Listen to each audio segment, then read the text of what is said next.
बेलखने बाप की बेलखने औलाद थी। हाथी के दांत खाने की ओर दिखाने की ओर। पेशवा के अधीनता स्वीकार करने का मतलब है मराठा संघ ने अधीनता स्वीकार कर ली। चार बड़ी शक्तियां देख लो, गायकवाड़, भोंसले, होलकर और सिंधिया। विनाश काले विपरीत बुद्धि है। धन तो मेरे पास है ही नहीं, अंग्रेजों को देना पड़ गया मन पूरा आपका एकदम। बाजीराव सेकंड जो था ये रघुनाथ राव का बेटा था। रघुनाथ राव वही राघोबा, पूरी जिंदगी ये इच्छा लिए चलता रहा कि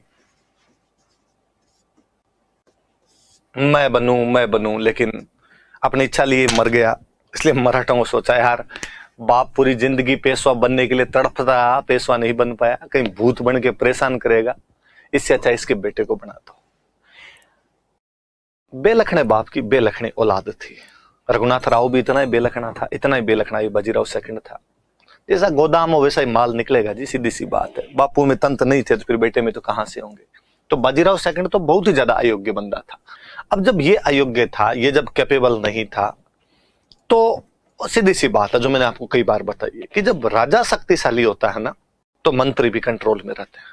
जब राजा का नियंत्रण खत्म होता है तो मंत्री हमेशा उभरने की कोशिश करते हैं। जैसा हमने मुगल बादशाहों के काल में देखा कि मुगल बादशाह जैसे ही कमजोर पड़े थे, जुल्फिकार खान, सैयद बंधु, इमादुल मुल्क, सफदर जंग, है ना, कौन कौन मंत्री थे जो किस किस प्रकार से घटनाओं के बीच के अंदर आकर खड़े हो गए थे।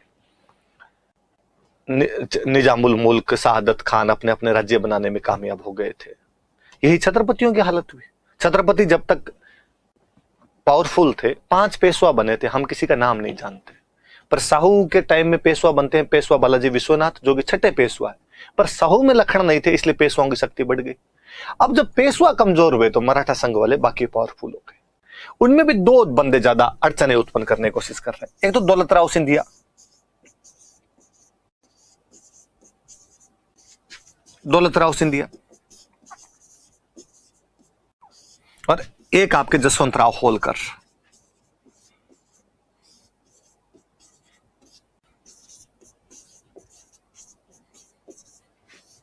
कौन कौन 2 बंदे? एक तो दौलतराव सिंधिया है और एक जसवंत राव होलकर है। इन दोनों की आपस में नहीं बनती और ये दोनों चाहते हैं कि बाजीराव सेकंड इनकी बात मान ले। दौलतराव सिंधिया चाहता है कि मेरी बात माने, जसवंत राव होलकर चाहता है मेरी बात माने। और इसी शब्दों में मैं समझाऊं तो मैं ये कहूं कि दौलतराव सिंधिया और जसवंत राव होलकर दोनों ही पूना में अपनी श्रेष्ठता बढ़ाना चाहते थे। दोनों ही पूना में अपना प्रभाव स्थापित करना चाहते थे, अपना नियंत्रण स्थापित करना चाहते थे। और उनको लगता था बाजीराव सेकंड हमारा पपेट बन के रह जाए, हमारा कठपुतली बन जाए। और इस चक्कर में दौलतराव सिंधिया सफल हो गया। दौलतराव सिंधिया और बाजीराव सेकंड के आपस में अच्छी बनने लग गई थी। और एक दिन दौलतराव सिंधिया और बाजीराव सेकंड दोनों मिलके जसवंतराव होलकर के भाई को मार देते हैं। इसके भाई का नाम था बिट्ठू जी, और बिट्ठू जी को मार देते हैं। जसवंतराव होलकर को बड़ा गुस्सा है, उसने कहा रहता माजी सटकली, तुम यार मेरे भाई को कैसे मार सकते हो। होलकर उधर से हमला करता है, दोनों की सेना को एक साथ हराता है। हड़सपुर का युद्ध हुआ था, उस हड़सपुर के युद्ध में इसने दोनों को हराया। हराने के बाद सिंधिया तो भाग गया अपने ग्वालियर। पेशवा कहां जाए भाग के, पेशवा पुना से तो भाग गया, पर अब जाए कहां। इधर जसवंतराव होलकर पुना पे कब्जा करता है और एक नया पेशवा बना देता है। विनायक राव नाम के एक बंदे को, पेशवा के परिवार का एक और बंदा था विनायक राव, उसका ये पेशवा है। विनायक राव को उसने पेशवा घोषित कर दिया। बाजीराव सेकंड कहां जाए भाग के। पापा का एक रास्ता बताया हुआ था कि जब भी कोई संकट आए तो भाग के बॉम्बे जाना है। रघुनाथ राव पर जब संकट आए थे तो भाग के कहां गया था, बॉम्बे गया था। इस बार जब बाजीराव सेकंड पे भी संकट आया तो वो भी भाग के बॉम्बे चला गया। अंग्रेज तैयार बैठे थे, अंग्रेजों का वेलकम बाजीराव, हम तुम्हारा स्वागत करने के लिए तैयार है। इस बार कंडीशन और ज्यादा खराब। बाजीराव सेकंड तो एकदम ही बेलखना था, उसके पास तो कुछ ही नहीं था। तो अंग्रेजों ने बिठा के कहा कि सब कुछ हमें देगा तब तो तेरी सहायता करेंगे, वरना नहीं करेंगे। बाजीराव ने कहा बापूड़ो कुछ ही ले लो, हेल्प करो, वापस पेशवा बना दो। उधर वो विनायक राव बना हुआ है, होलकर उसको बनाया हुआ। अंग्रेजों का ये हमारी गारंटी है, तुम्हारे होलकर विनायक राव सबको निकाल देंगे, पर फिर पुना में रहेंगे हम। उसने कहा ठीक है, देखी जाएगी। ये बॉम्बे वाले अंग्रेजों के साथ में एक संधि करता है, बसीन की संधि। सुनना देखो बात।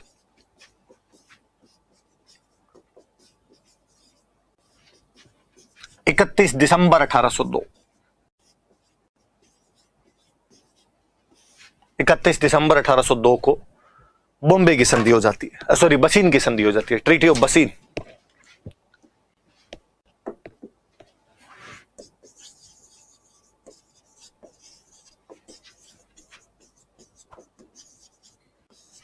ट्रीटी ऑफ बसीन होगी। ट्रीटी ऑफ बसीन किसके बीच में हो जाती है आपकी? तो अंग्रेजों के और बाजीराव सेकंड के बीच में। क्या किया था इस संधि के अंदर, हुआ क्या था, थोड़ा सा ये सुनो, देखो।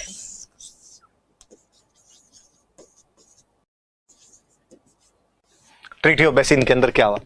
ट्रीटी ऑफ बसीन के अंदर ये कहा गया कि एक तो पूना में, एक तो सबसे पहले तो पेशवा ने, या बाजीराव सेकंड लिखो, मैं ज्यादा अच्छा शब्द लिखूं तो बाजीराव सेकंड ने अंग्रेजों का संरक्षण स्वीकार कर लिया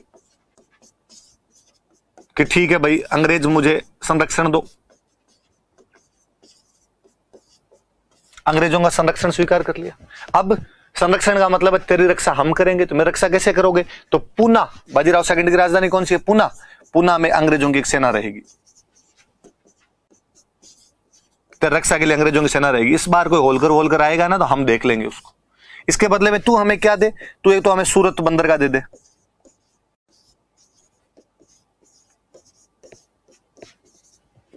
मुगलों के जब ढलते हुए दिन थे तो उन दिनों के अंदर मराठों के पास सूरत आ गया था, वरना पहले उस संधि में हम पढ़ते हैं कि उधर 10 लाख रुपए में सूरत का व्यापार दिया हुआ था, पर अब मराठों का कब्जा हुआ करता था वहां पर। तो कहा गया कि भाई ये तुम पूरा हमें दे दो, हम कोई टैक्स वैक्स नहीं देंगे, हमें दे दिया जाए। इसने कहा ले लो वालो रे, जन छुड़ाओ तुम मेरी, और इतना एरिया दो जिससे हमें 26 लाख रुपए की इनकम होती हो, 26 लाख रुपए का क्षेत्र दो। ठीक है साहब, और विदेशी मामले हमारे पास रहेंगे।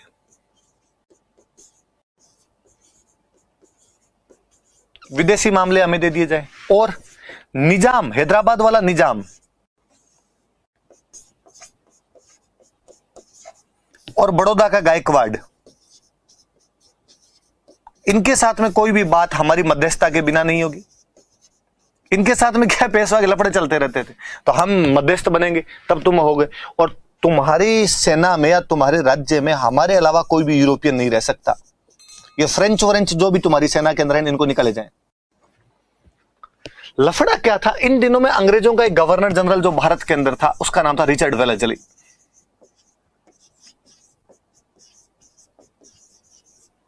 रिचर्ड वेलेस्ली भारत के अंदर गवर्नर जनरल था। यह वो समय था जब फ्रांस में एक नया सितारा उभर रहा था जिसका नाम था नेपोलियन। और नेपोलियन यह चाहता था कि वो अंग्रेजों को हराकर अधिकार करे सब जगह पे। अब यूरोप में अंग्रेज उससे हार नहीं रहे थे, तो उसे लगा अंग्रेज क्यों नहीं हारे, अंग्रेजों की शक्ति का केंद्र क्या है? तो यह था कि अंग्रेजों की शक्ति का केंद्र उसकी कॉलोनीज है, उसके उपनिवेश है। जैसे जैसे भारत में अंग्रेजों ने राज कर रखा है, वहां से इनको खूब सारा पैसा मिलता है, उस पैसे के दम पर अपनी सेना बनाते हैं, सेना के दम पर ये हरा देते हैं बाकी लोगों को।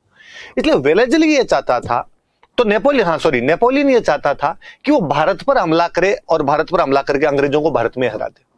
और नेपोलियन के दिमाग में ऐसा था कि यदि मैं भारत पर हमला करूंगा तो भारत के राजा मेरा साथ दे सकते हैं।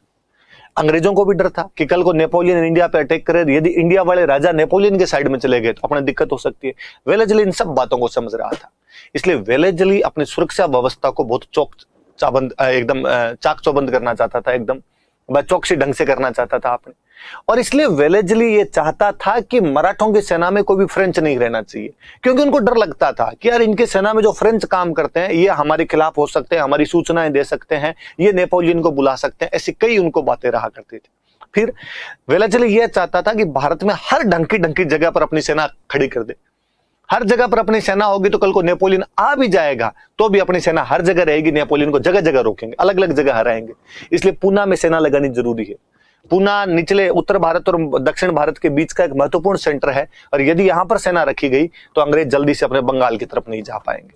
इससे पहले अवध के अंदर अपनी सेना लगा ही चुके थे वो, अब वो अपनी सेना कहां लगाना चाहते हैं? पूना के अंदर लगाना चाहते हैं। तो उन्होंने बसीन की संधि में इस प्रकार की सारी शर्तें की, और बसीन की संधि में पेशवा पूरी तरीके से अंग्रेजों के सामने सरेंडर कर देता है। भारत में मुगल बादशाह के बाद सबसे बड़ी पावर पेशवा हुआ करती थी, और अब तो मैं कहूं कि मुगल बादशाह तो कुछ था ही नहीं, पेशवा ही सब कुछ हुआ करता था, और वो पेशवा अंग्रेजों के कदमों में जाकर पड़ा हुआ है। तो बसीन की संधि अंग्रेजों के लिए बड़ा महत्व रखती है। हालांकि वैसे तो कहा जाता है, आर्थर वेलेस्ली ने कहा था, आर्थर वेलेस्ली एक उनका सेनापति था, उसने कहा एक बेकार आदमी के साथ की गई संधि। उसने कहा इस बाजीराव सेकंड के पास है क्या खुद के, इस बेलखने के साथ अपने संधि कर रहे हैं। पर कई बार कहा रहे हाथी के दांत खाने की ओर दिखाने की ओर। अपने को पता है कि इसके पास कुछ भी नहीं है, लेकिन लोगों को अभी तक इन बातों का नहीं पता है, और इस संधि करने से बाकी लोगों का मनोबल डाउन होता है कि जब पेशवा ही अंग्रेजों के कदमों में जाके गिर गया तो बाकियों की तो औकात ही क्या है। यार ये बात तो सही है। बसीन की संधि का क्या महत्व निकल के आता है कि अलग अलग इतिहासकारों ने अलग अलग बातें कही। कुछ लोगों ने कहा कि बसीन की संधि ने प्रत्यक्ष या अप्रत्यक्ष रूप से अंग्रेजों को भारत का साम्राज्य दिला दिया था, और कुछ लोग कहते हैं नहीं, तो बेकार आदमी के साथ की गई संधि थी, क्या फर्क पड़ा इससे, तो कोई फर्क तो पड़ा नहीं था। पर मैं यदि मोटी मोटी बात बताऊं तो ये थी कि पेशवा भले कमजोर हो गया था, लेकिन पेशवा अभी तक प्रतीकात्मक रूप से तो श्रेष्ठ बना हुआ था।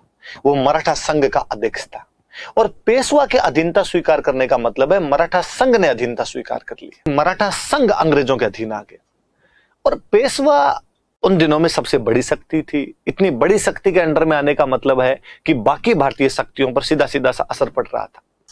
अंग्रेज पूना के अंदर अपनी सेना लगाने के अंदर सफल हो गए। इसका मतलब उन्होंने एक बहुत ही सामरिक महत्व के स्थान पर, स्ट्रेटेजिक लोकेशन थी पूना अपने आप के अंदर। वो भारत के या मध्य भारत का, दो आप मध्य भारत के एक महत्वपूर्ण स्थान पर, मध्य प्रदेश महाराष्ट्र वाला जो इलाका था, ज्यादातर अपने मध्य भारत बोलते थे, इसके नीचे दक्षिण भारत शुरू हुआ करता था।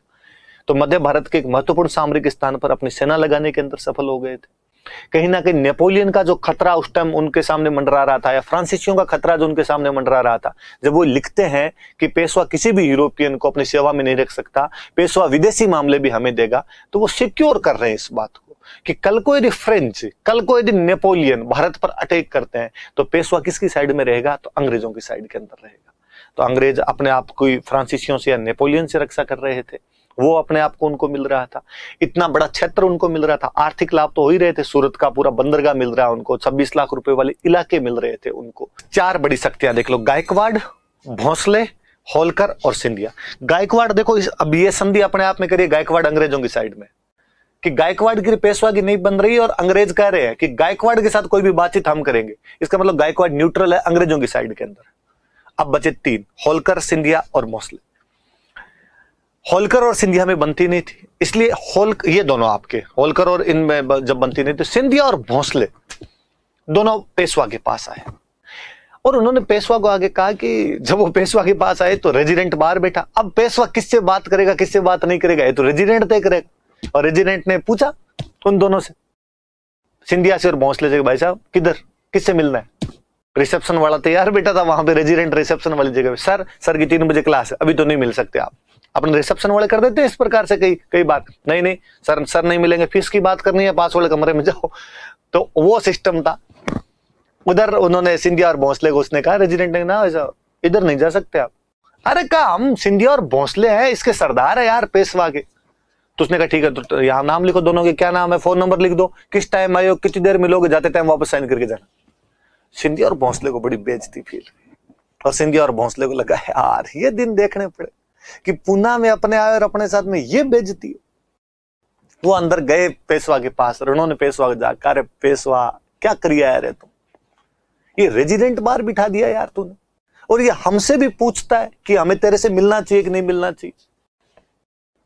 बाजीराव सेकंड ने नीची गर्दन का आकार, धूड़ खाई।